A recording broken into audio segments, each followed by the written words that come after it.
या देवी सर्वभूतेषु शक्तिरूपेण संस्थिता नमस्तस्यै नमस्तस्यै नमस्तस्यै नमो नमः। जय माता दी। आप सभी का हमारे YouTube चैनल पर हार्दिक स्वागत है। आज है गुप्त नवरात्रि का 8वां दिन। 8वें दिन माता महागौरी और 10 महाविद्याओं में 8वीं महाविद्या माता बगुलामुखी की पूजा करने का नियम है। तो आइए श्रद्धा और भक्ति के साथ माता रानी की इन कथाओं को श्रवण करते हैं। तो प्रेम से बोलें, माता रानी की जय हो। गुप्त नवरात्रि की 8वीं महाशक्ति और महाविद्या का नाम बगलामुखी है। 10 महाविद्याओं में सर्वाधिक पूजित हैं ये देवी। इनके लिए कोई भी कार्य दुष्कर नहीं है। ये अपने भक्तों को अभय प्रदान करती हैं, विजय श्री देती हैं, मुकदमों के झंझट से मुक्ति देती हैं, आंधी तूफान को शांत करती हैं, वाणी पर नियंत्रण रखने की सीख देती हैं और शत्रुओं पर अंकुश लगाती हैं। आज कोई न कोई व्यक्ति इन सभी से परेशान है, इसलिए बगलामुखी की पूजा अर्चना भी प्रमुखता से होती है। भगवती पीताम्बरा के रूप में परम शक्तिशाली हैं। इनकी पूजा भी उतनी ही शक्तिशाली है। अनुचित कार्य इनको पसंद नहीं। ये जहाँ भक्तों को विजय श्री देती हैं, वहीं कोई किसी को कष्ट पहुँचाए ये इनको स्वीकार नहीं। बगलामुखी का शुद्ध नाम बलगामुखी है, यानी लगाम लगाने वाली। बगला से जुड़ने के कारण इनको बगलामुखी या पीताम्बरा कहा जाता है। बगलामुखी के भक्तों को सावधानी से उनकी आराधना करनी चाहिए। इनके सभी मंत्रों में अप्रतिम शक्ति है। ऐसी शक्ति किसी अन्य मंत्रों में कम ही है। गायत्री मंत्र, महामृत्युंजय मंत्र और ओम ऐं ह्रीं क्लीं चामुंडाय विच्चे के समदृश ही बगलामुखी मंत्र की शक्ति है। शक्ति आराधकों को बगलामुखी के मंत्रों का जाप किसी विद्वान के मार्गदर्शन में ही करना चाहिए। बगलामुखी 2 शब्दों से मिलकर बना है, बगला और मुखी। बगला अस्थाई भाव का प्रतीक है। बगला साधना का भी प्रतीक है। उसकी कातर दृष्टि रहती है। वह एक ही स्थान पर खड़े होकर अपने शिकार करता है। इसी प्रकार देवी भगवती की दृष्टि भी सभी पर रहती है। वह विषम और दुष्कर समझे जाने वाले कार्यों को भी सिद्ध कर देती हैं। कहा जाता है कि एक बार आंधी तूफान से पीड़ित होकर देवता भगवान शंकर के पास पहुंचे। शंकर जी ने देवी के पास उनको भेजा कि ये कार्य देवी ही कर सकती हैं। देवी भगवती के शरीर से एक शक्ति का जन्म हुआ जो बगलामुखी कहलाई। बगलामुखी ने आंधी तूफान को शांत कर दिया और देवताओं को अभय। देवी बगलामुखी को ही पीताम्बरा भी कहा जाता है, अर्थात पीले वस्त्र धारण करने वाली। देवी को पीला रंग प्रिय है। पीला आसन हो, पीले वस्त्र हो, पीले फूल हो, पीले रंग से उनकी आराधना हो तो वह प्रसन्न होती हैं। कहते हैं कि गृहस्थों को इसी रूप में यानी पीताम्बरा के रूप में ही उनकी आराधना करनी चाहिए। मारण, वशीकरण और स्तंभन, इन 3 रूपों में देवी पीताम्बरा की पूजा होती है। देवी बगलामुखी स्तंभन की पूर्ण शक्ति हैं। तीनों लोगों के कष्ट हरती हैं। कहीं भी कैसी भी विपत्ति हो वह तुरंत दूर कर देती हैं। इनकी पूजा कुछ कार्य विशेष पर की जाती है। यदि मुकदमेबाजी हो, शत्रु परेशान कर रहे हैं, असाध्य रोगों से ग्रस्त हो, मानसिक अशांति हो, गृह क्लेश हो, वाणी पर नियंत्रण नहीं हो, बने बनाए काम रुक जाते हों, पैसा आता हो और चला जाता हो, यानी आर्थिक संकट हो, तब देवी पीताम्बरा की शरण में जाएं, सारे कार्य सिद्ध होंगे। वह अपने भक्तों को रूप देती हैं, जय देती हैं, धन देती हैं, यश देती हैं और शत्रुओं का दमन करती हैं। देवी शक्ति साक्षात ब्रह्म अस्त्र हैं, जिसका संधान त्रिभुवन में किसी के द्वारा संभव नहीं है। संपूर्ण ब्रह्मांड की शक्ति का समावेश देवी बगलामुखी में है। अब आइए सुने माता बगलामुखी से जुड़ी पौराणिक कथा। काली तारा महाविद्या षोडशी भुवनेश्वरी, बागला छिन्नमस्ता च विद्या धूमावती तथा, मातंगी त्रिपुरा चैव विद्या च कमलात्मिका, एतादश महाविद्या सिद्धिदा प्रकीर्तिता। माँ बगलामुखी जयंती के दिन उनकी पूजा करने वाले साधक को संसार के हर कष्ट से मुक्ति मिलती है। उनकी पौराणिक कथा का श्रवण करने से हजारों पापों का नाश होता है। माँ बगलामुखी जी के संदर्भ में एक पौराणिक कथा के अनुसार एक बार सतयुग में महाविनाश उत्पन्न करने वाला ब्रह्मांडीय तूफान उत्पन्न हुआ, जिससे संपूर्ण विश्व नष्ट होने लगा। इससे चारों ओर हाहाकार मच जाता है और अनेक लोग संकट में पड़ जाते हैं और संसार की रक्षा करना असंभव हो जाता है। ये तूफान सब कुछ नष्ट भ्रष्ट करता हुआ आगे बढ़ता जा रहा था, जिसे देखकर भगवान विष्णु जी चिंतित हो गए। इस समस्या का कोई हल न पाकर वे भगवान शिव का स्मरण करने लगे। तब भगवान शिव उनसे कहते हैं कि शक्ति के अतिरिक्त अन्य कोई इस विनाश को रोक नहीं सकता, अतः आप उनकी शरण में ही जाएं। तब भगवान विष्णु हरिद्रा सरोवर के निकट पहुंचकर कठोर तपस्या करते हैं। भगवान विष्णु ने तप करके महात्रिपुर सुंदरी को प्रसन्न किया तथा देवी शक्ति उनकी साधना से प्रसन्न हुई और सौराष्ट्र क्षेत्र की हरिद्रा झील में जल क्रीड़ा करती महापीत देवी के हृदय से दिव्य तेज उत्पन्न हुआ। उस समय चतुर्दशी की रात्रि को देवी बगलामुखी के रूप में प्रकट हुई। त्रैलोक्य स्तंभिनी महाविद्या भगवती बगलामुखी ने प्रसन्न होकर विष्णु जी को इच्छित वर दिया और तब सृष्टि का विनाश रुक सका। देवी बगलामुखी को वीर रति भी कहा जाता है, क्योंकि देवी स्वयं ब्रह्मास्त्र रूपिणी हैं। इनके शिव को एक वक्त्र महारुद्र कहा जाता है, इसीलिए देवी सिद्ध विद्या हैं। तांत्रिक इन्हें स्तंभन की देवी मानते हैं। गृहस्थों के लिए देवी समस्त प्रकार के संशयों का शमन करने वाली हैं। तो प्रेम से बोले बगलामुखी माता की जय हो। अब आइए सुने माता महागौरी की पावन कथा। इस कथा को श्रद्धा और भक्ति के साथ पूरा अवश्य सुनिएगा। तो प्रेम से बोलें माता महागौरी की जय हो। एक बार शुंभ और निशुंभ नाम के दो दानवों ने ब्रह्मा जी की कठोर तपस्या करके उनसे अबद्ध रहने का वर मांग लिया था। तब ब्रह्मा जी ने वर देते हुए कहा कि यदि तुम जगदम्बा के अंश से उत्पन्न कन्या को पाने की अभिलाषा करोगे तो निश्चय ही तुम्हारा विनाश हो जाएगा। और उन्हें वर देकर ब्रह्मा जी अंतर ध्यान हो गए। वरदान पाकर शुंभ निशुंभ बलवान होने के साथ साथ अभिमानी भी हो गए थे। उन्होंने देवताओं पर आक्रमण करके देवताओं को हरा दिया और इंद्र के स्वर्ग आसन पर अपना कब्जा कर लिया। दोनों ने धर्म का नाश करना शुरू कर दिया। पूरा संसार उनके अत्याचारों से दुखी हो रहा था। सब देवता दुखी होकर भगवान शिव की शरण में गए।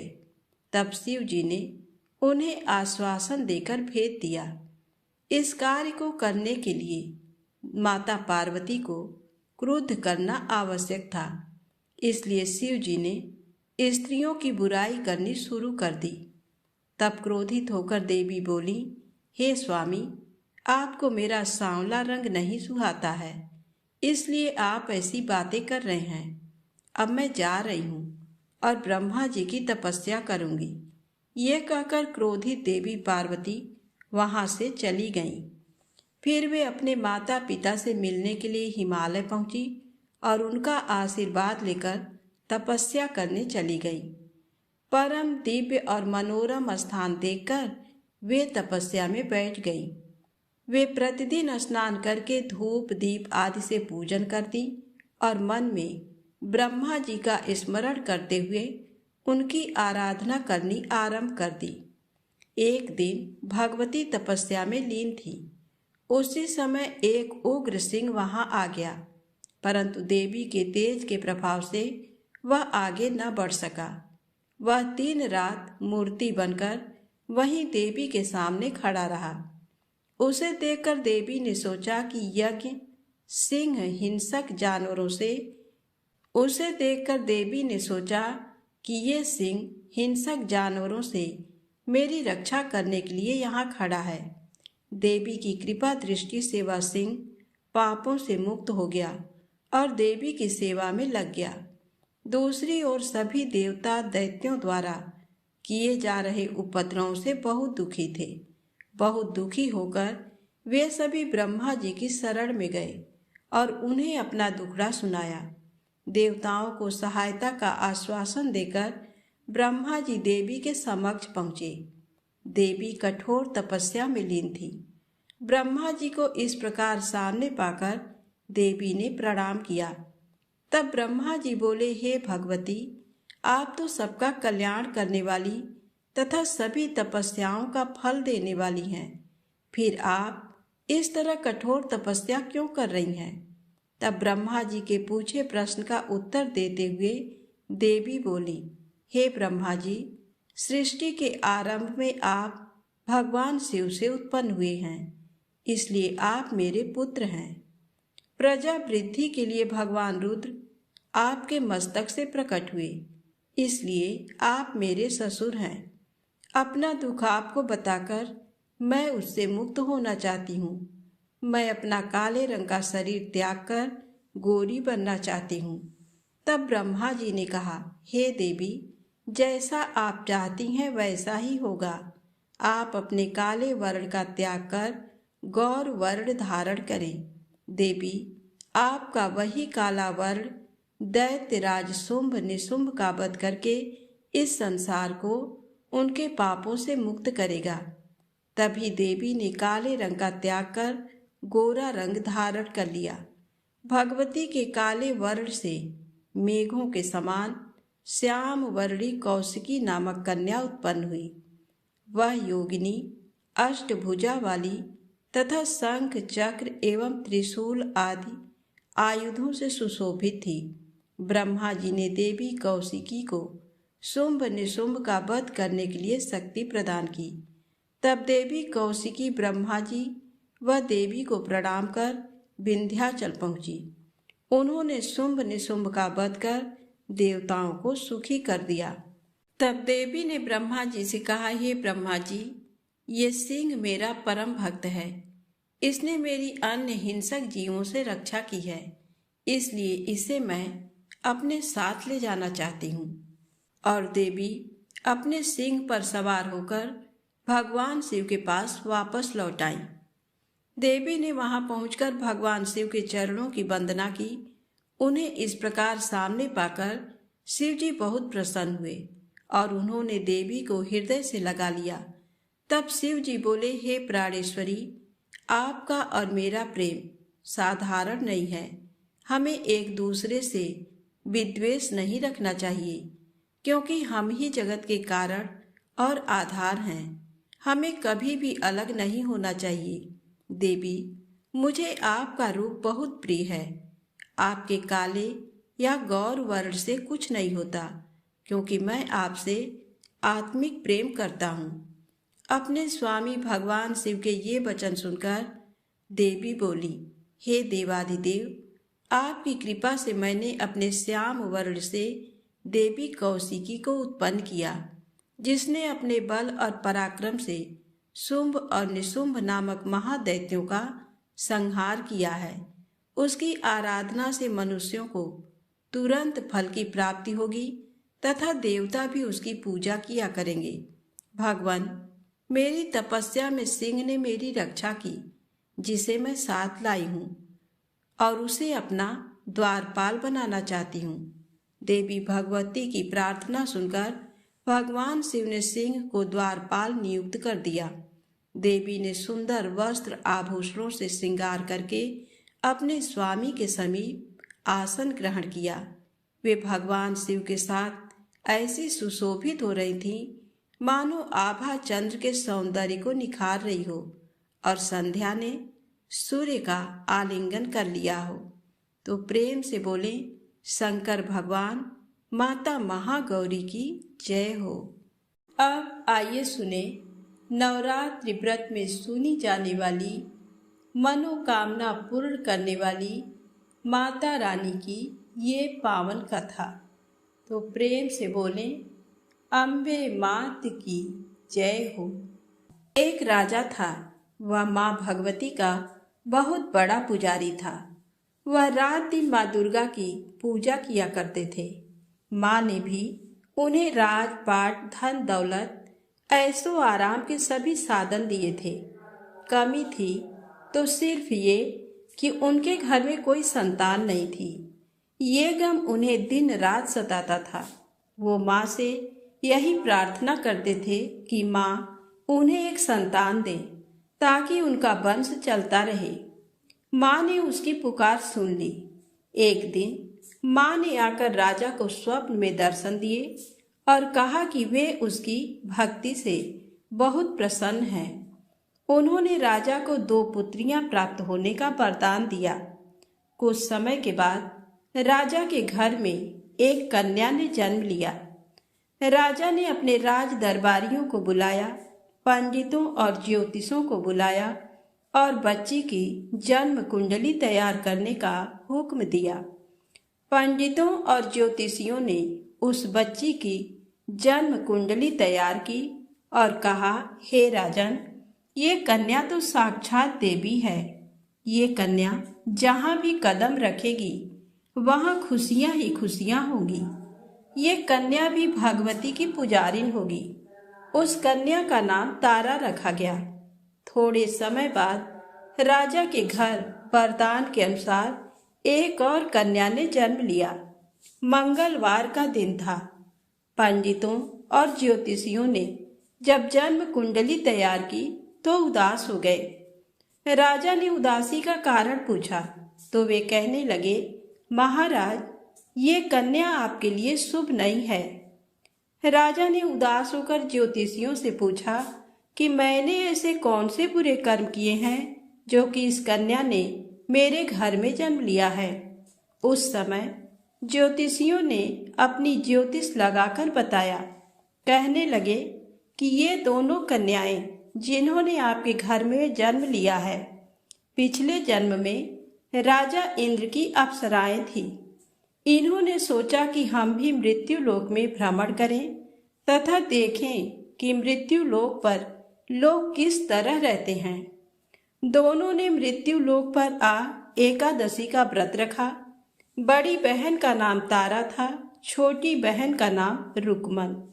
बड़ी बहन तारा ने अपनी छोटी बहन से कहा कि रुकमन, आज एकादशी का व्रत है, हम लोगों ने आज भोजन नहीं खाना है, तू बाजार जाकर फल ले आ। रुकमन बाजार फल लेने के लिए चली गई। वहां उसने मछली के पकौड़े बनते देखे। उसने अपने पैसों के तो पकौड़े खा लिए तथा तारा के लिए फल लेकर वापस आ गई। फल उसने तारा को दे दिए। तारा ने पूछा कि तू अपने लिए फल क्यों नहीं लाई? तो रुकमन ने बताया कि उसने मछली के पकौड़े खा लिए हैं। उसी वक्त तारा ने शाप दिया, जा नीच, तूने एकादशी के दिन मांस खाया है, नीचों का कर्म किया है। जा, मैं तुझे शाप देती हूँ, तू नीचों की योनि पाए। छिपकली बनकर सारी उम्र मांस ही कीड़े मकोड़े खाती रहे। उसी शहर में एक ऋषि गुरु गोरख अपने शिष्यों के साथ रहते थे। उनके शिष्यों में एक चेला तेज स्वभाव का तथा घमंडी था। एक दिन वो घमंडी शिष्य पानी का कमंडल भरकर खुले स्थान में एकांत में जाकर तपस्या पर बैठ गया। वो अपनी तपस्या में लीन था। उसी समय उधर से एक प्यासी कपिला गाय आ गई। उस ऋषि के पास पड़े कमंडल में पानी पीने के लिए उसने मुंह डाला और सारा पानी पी गई। जब कपिला गाय ने मुंह बाहर निकाला तो खाली कमंडल की आवाज सुनकर उस ऋषि की समाधि टूटी। उसने देखा कि गाय ने सारा पानी पी लिया था। ऋषि ने गुस्से में आ उस कपिला गाय को बहुत बुरी तरह चिमटे से मारा। वह गाय लूहूलुहान हो गई। ये खबर गुरु गोरख को मिली। उन्होंने जब कपिला गाय की हालत देखी तो उस ऋषि को बहुत बुरा भला कहा और उसी वक्त आश्रम से निकाल दिया। गुरु गोरख ने गाय माता पर किए गए पाप से छुटकारा पाने के लिए कुछ समय बाद एक यज्ञ रचाया। इस यज्ञ का पता उस शिष्य को भी चल गया जिसने कपिला गाय को मारा था। उसने सोचा कि वह अपने अपमान का बदला जरूर लेगा। यज्ञ शुरू हो गया। उस चेले ने एक पक्षी का रूप धारण किया और चोंच में सर्प लेकर भंडारे में फेंक दिया, जिसका किसी को पता न चला। एक छिपकली जो पिछले जन्म में तारा देवी की छोटी बहन थी तथा बहन के साप को स्वीकार कर छिपकली बनी थी, सर्प का भंडारे में गिरना देख रही थी। उसे त्याग व परोपकार की शिक्षा अब तक याद थी। वह भंडारा होने तक घर की दीवार पर चिपकी समय की प्रतीक्षा करती रही। कई लोगों के प्राण बचाने हेतु उसने अपने प्राण न्यौछावर कर लेने का मन ही मन निश्चय किया। अब खीर भंडारे में दी जाने वाली थी। बांटने वालों की आंखों के सामने वह छिपकली दीवार से कूदकर कड़ाही में जा गिरी। नादान लोग छिपकली को बुरा भला कहते हुए खीर की कढ़ाई को खाली करने लगे। उन्होंने उसमें मरे हुए सांप को देखा। तब सबको मालूम हुआ कि छिपकली ने अपने प्राण देकर उन सबके प्राणों की रक्षा की है। उपस्थित सभी सज्जनों और देवताओं ने उस छिपकली के लिए प्रार्थना की कि उसे सब योनियों में उत्तम मनुष्य जन्म प्राप्त हो तथा अंत में वह मोक्ष को प्राप्त करे। तीसरे जन्म में वह छिपकली राजा स्पर्श के घर कन्या जन्मी। दूसरी बहन तारा देवी ने फिर मनुष्य जन्म लेकर तारामती नाम से अयोध्या के प्रतापी राजा हरिश्चंद्र के साथ विवाह किया। राजा स्पर्श ने ज्योतिषियों से कन्या की कुंडली बनवाई। ज्योतिषियों ने राजा को बताया कि कन्या आपके लिए हानिकारक सिद्ध होगी, शकुन ठीक नहीं है, अतः आप इसे मरवा दीजिए। राजा बोले, लड़की को मारने का पाप बहुत बड़ा है, मैं उस पाप का भार नहीं बन सकता। तब ज्योतिषियों ने विचार करके राय दी, हे राजन, आप एक लकड़ी के संदूक में ऊपर से सोना चांदी आदि जड़वा दें। फिर उस संदूक के भीतर लड़की को बंद करके नदी में प्रवाहित कर दीजिए। सोने चांदी से जड़ा हुआ संदूक अवश्य ही कोई लालच से निकाल लेगा और आपकी कन्या को भी पाल लेगा। आपको किसी प्रकार का पाप नहीं लगेगा। ऐसा ही किया गया और नदी में बहता हुआ संदूक काशी के समीप एक भंगी को दिखाई दिया। वह संदूक को नदी से बाहर निकाल लाया। उसने जब संदूक खोला तो सोने चांदी के अतिरिक्त अत्यंत रूपवान कन्या दिखाई दी। उस भंगी के कोई संतान नहीं थी। उसने अपनी पत्नी को वह कन्या लाकर दी तो पत्नी की प्रसन्नता का ठिकाना न रहा। उसने अपनी संतान के समान ही बच्ची को छाती से लगा लिया। भगवती की कृपा से उसके स्तनों में दूध उतर आया। पति पत्नी दोनों ने प्रेम से कन्या का नाम रुक्को रख दिया। रुक्को बड़ी हुई, उसका विवाह हुआ। रुक्को की सास महाराजा हरिश्चंद्र के घर सफाई आदि का काम करने जाया करती थी। एक दिन वह बीमार पड़ गई। रुक्को महाराजा हरिश्चंद्र के घर काम करने के लिए पहुंच गई। महाराज की पत्नी तारामती ने जब रुक्को को देखा तो वह अपने पूर्व जन्म के पुण्य से उसे पहचान गई। तारामती ने रुक्को से कहा, हे बहन, तुम मेरे यहाँ निकट आकर बैठो। महारानी की बात सुनकर रुक्को बोली, रानी जी, मैं नीच जात की भंगिन हूँ, भला मैं आपके पास कैसे बैठ सकती हूँ। तब तारामती ने कहा, बहन, पूर्व जन्म में तुम मेरी सगी बहन थी। एकादशी का व्रत खंडित करने के कारण तुम्हें छिपकली की योनि में जाना पड़ा। जो होना था सो हो चुका। अब तुम अपने इस जन्म को सुधारने का उपाय करो तथा भगवती वैष्णो माता की सेवा करके अपना जन्म सफल बनाओ। ये सुनकर रुक्को को बड़ी प्रसन्नता हुई और उसने उपाय पूछा। रानी ने बताया कि वैष्णो माता सब मनोरथों को पूरा करने वाली हैं।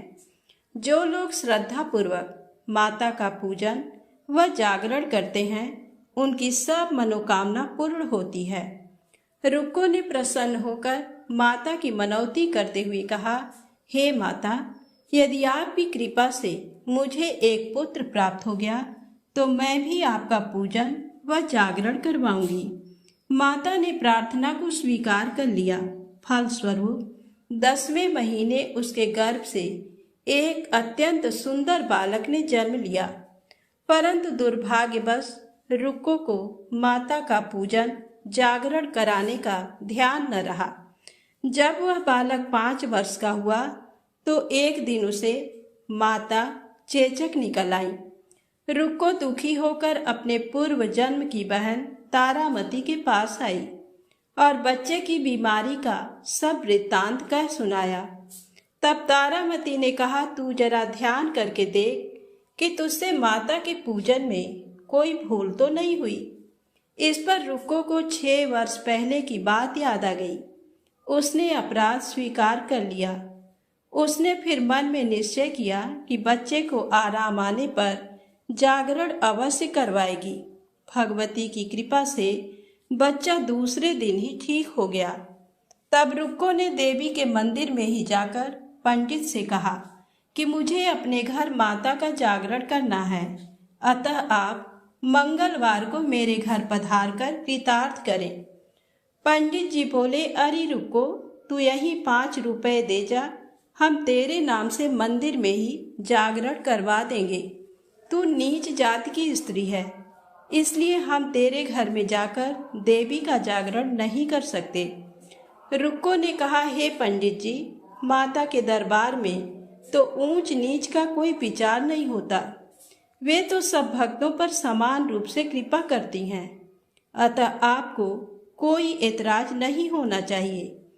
इस पर पंडित ने आपस में विचार करके कहा कि यदि महारानी तुम्हारे जागरण में पधारें तब तो हम भी स्वीकार कर लेंगे। ये सुनकर रुक्को महारानी के पास गई और सब वृत्तांत कह सुनाया। तारामती ने जागरण में सम्मिलित होना सहर्ष स्वीकार कर लिया। जिस समय रुक्को पंडितों से ये कहने के लिए गई, महारानी जी जागरण में आवेंगी, उस समय सेन नाई वहां था। उसने सब सुन लिया और महाराजा हरिश्चंद्र को जाकर सूचना दी। राजा को सेन नाई की बात पर विश्वास नहीं हुआ।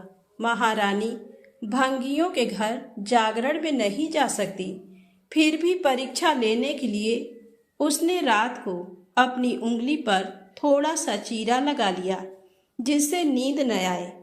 रानी तारामती ने जब देखा कि जागरण का समय हो रहा है परंतु महाराज को नींद नहीं आ रही है, तो उसने माता वैष्णो देवी से मन ही मन प्रार्थना की कि हे माता, आप किसी उपाय से राजा को सुला दें ताकि मैं जागरण में सम्मिलित हो सकूं। राजा को नींद आ गई। तारामती रोशनदान से रस्सा बांधकर महल से उतरी और रुक्को के घर जा पहुंची। उस समय जल्दी के कारण रानी के हाथ से रेशमी रुमाल तथा पांव का एक कंगन रास्ते में ही गिर पड़ा। उधर थोड़ी देर बाद राजा हरिश्चंद्र की नींद खुल गई।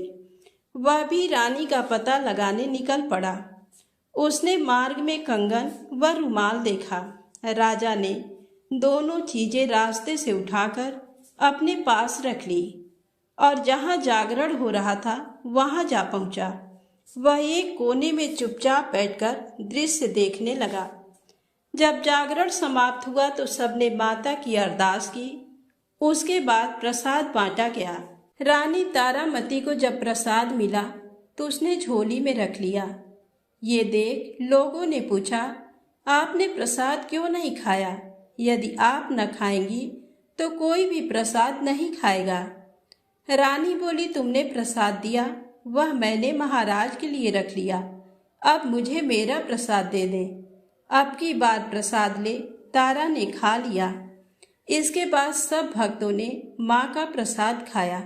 इस प्रकार जागरण समाप्त करके प्रसाद खाने के पश्चात रानी तारामती महल की तरफ चली। तब राजा ने आगे बढ़कर रास्ता रोक लिया और कहा, तूने नीचों के घर का प्रसाद खा अपना धर्म भ्रष्ट कर लिया। अब मैं तुझे अपने घर कैसे रखूं? तूने तो कुल की मर्यादा व प्रतिष्ठा का भी ध्यान नहीं रखा। जो प्रसाद तू अपनी झोली में मेरे लिए लाई है उसे खिला, मुझे भी तू अपवित्र करना चाहती है। ऐसा कहते हुए जब राजा ने झोली की ओर देखा तो भगवती की कृपा से प्रसाद के स्थान पर उसमें चंपा, गुलाब, गेंदे के फूल, कच्चे चावल और सुपारियां दिखाई दी। ये चमत्कार देख राजा आश्चर्यचकित रह गया। राजा हरिश्चंद्र रानी तारा को साथ ले महल लौट आए। वहीं रानी ने ज्वाला मैया की शक्ति से बिना माचिस या चकमक पत्थर की सहायता के राजा को अग्नि प्रज्वलित करके दिखाई, जिसे देखकर राजा का आश्चर्य और बढ़ गया। रानी बोली, प्रत्यक्ष दर्शन पाने के लिए बहुत बड़ा त्याग होना चाहिए। यदि आप अपने पुत्र रोहिताश्व की बलि दे सकें तो आपको दुर्गा देवी के प्रत्यक्ष दर्शन हो जाएंगे। राजा के मन में तो देवी के दर्शन की लगन हो गई थी। राजा ने पुत्र मोह त्याग कर रोहिताश्व का सिर देवी को अर्पण कर दिया। ऐसी सच्ची श्रद्धा एवं विश्वास देख दुर्गा माता सिंह पर सवार हो उसी समय प्रकट हो गई और राजा हरिश्चंद्र दर्शन करके कृतार्थ हो गए। मरा हुआ पुत्र भी जीवित हो गया। चमत्कार देख राजा हरिश्चंद्र गदगद हो गए। उन्होंने विधिपूर्वक माता का पूजन करके अपराधों की क्षमा मांगी। इसके बाद सुखी रहने का आशीर्वाद दे माता अंतर्ध्यान हो गई। राजा ने तारा रानी की भक्ति की प्रशंसा करते हुए कहा, हे तारा, तुम्हारे आचरण से अति प्रसन्न हूँ। मेरे धन्य भाग जो तुम मुझे पत्नी रूप में प्राप्त हुई। आयु पर्यंत सुख भोगने के पश्चात राजा हरिश्चंद्र रानी तारा एवं रुक्मन भंगिन तीनों ही मनुष्य योनि से छूटकर देवलोक को प्राप्त हुए। माता के जागरण में तारा रानी की कथा को जो मनुष्य भक्ति पूर्वक पढ़ता या सुनता है उसकी सभी मनोकामनाएं पूर्ण होती हैं, सुख समृद्धि बढ़ती है, शत्रुओं का नाश होता है। तो प्रेम से बोले माता रानी की जय।